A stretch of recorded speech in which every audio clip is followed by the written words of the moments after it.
ഓം നമോ നാരായണായ.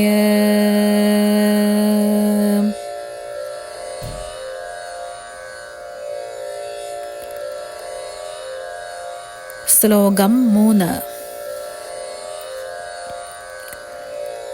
സത്വം യത്തത്പരാഭ്യാം അപരികലനതോ നിർമ്മലം തേന താവത് ഭൂതൈർഭൂതേന്ദ്രിയൈസ്തേ വപുരുതി ബഹുശഃ ശ്രൂയത്തെ വ്യാസവാക്യം. തത് സ്വച്ഛത്വാത് യത് ആച്ഛാദിത പരസുഖചിദ്ഗർഭ നിർഭാസരൂപം തസ്മിൻ ധന്യാരമന്ദേ ശ്രുതിമതിമധുരേ സുഗ്രഹേ വിഗ്രഹേ തേ.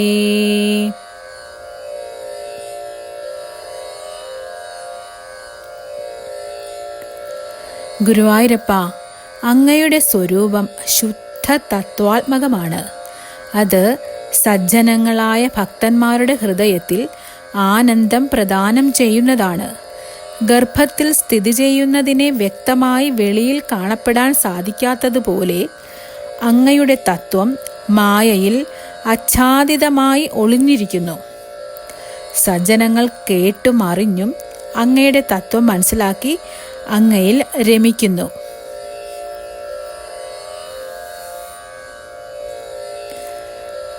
സാധാരണ ശരീരങ്ങൾ പഞ്ചഭൂതങ്ങളെ കൊണ്ട് നിർമ്മിച്ച ത്രിഗുണ പ്രകൃതി അടങ്ങിയതാണ്. എന്നാൽ അങ്ങ് പഞ്ചഭൂതങ്ങളെയും ത്രിഗുണങ്ങളെയും എല്ലാം അങ്ങയിൽ തന്നെ അടക്കി ഗുണാതീതനായി ശുദ്ധ വസ്തുവായി സ്ഥിതി ചെയ്യുന്നു.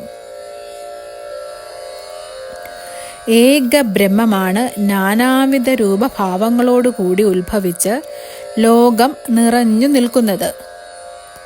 ഇവയെല്ലാം പരമസുഖമായി സ്വച്ഛമായി അങ്ങയ്ക്കുള്ളിൽ നിർഭാസ്യമായി സ്ഥിതി ചെയ്യുന്നു. അവയെല്ലാം അങ്ങയിൽ തന്നെ രമിക്കുന്നു. ധന്യാത്മാക്കളായവർ അങ്ങയുടെ വിഗ്രഹത്തിൽ രമിക്കുന്നു. അങ്ങയുടെ വിഗ്രഹത്തിൻ്റെ മഹിമ പറഞ്ഞറിയിക്കാൻ സാധ്യമല്ല. അത് കാതിനും കരളിനും മധുരമാണ്. മനസ്സിന് പരമാനന്ദം പ്രദാനം ചെയ്യുന്നതാണ്.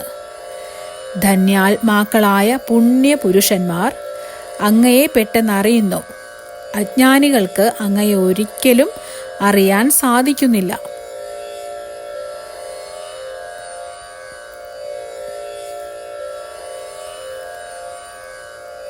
ശ്ലോകം 4.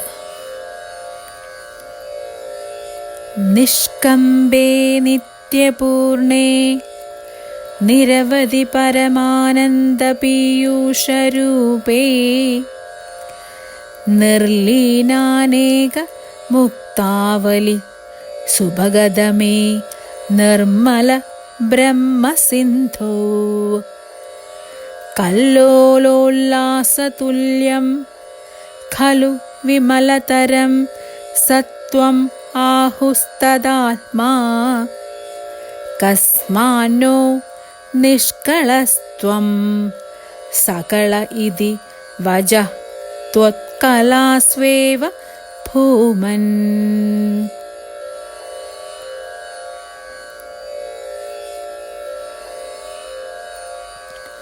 നിർഗുണ പരബ്രഹ്മം സദാ നിശ്ചലമാണ്, നിർവികാരമാണ്. അതിനൊരിക്കലും ഒരു ഭേദവുമില്ല. അത് നിത്യമാണ്, പൂർണ്ണമാണ്. പൂർണ്ണത്വം ഈശ്വരനു മാത്രമേയുള്ളൂ. ഒരിക്കലും നശിക്കാത്തതാണ് ബ്രഹ്മം. അതാണ് നിത്യമെന്ന് പറയുന്നത്.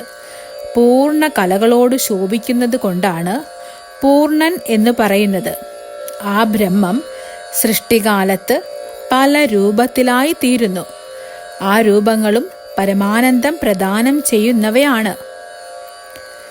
ആ രൂപം ദർശിക്കുന്ന പുണ്യാത്മാക്കൾക്ക് ദർശന മാത്രയിൽ തന്നെ പീയൂഷം നുകരുന്ന നിർവൃതിയാണുണ്ടാകുക. എല്ലാ ദേവന്മാരും ആത്മാക്കളും ജലനിധിയിലെ കല്ലോലങ്ങളായി ഉല്ലസിച്ച് കഴിയുകയാണ്. ഒടുവിൽ എല്ലാം ജലധിയിൽ ലയിക്കുന്നു. സമുദ്രത്തിൽ നദികൾ എന്ന പോലെ എല്ലാ ദേവന്മാരും നിർമ്മല ജലനിധിയായി കാണപ്പെടുന്നു. ഏകബ്രഹ്മം പലതായും പലത് ഏകമായും തീരുന്ന അവസ്ഥയാണിത്.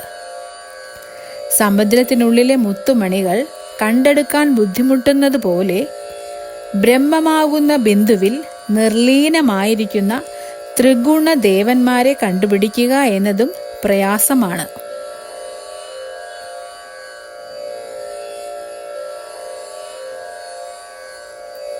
ഓം നമോ നാരായണായ.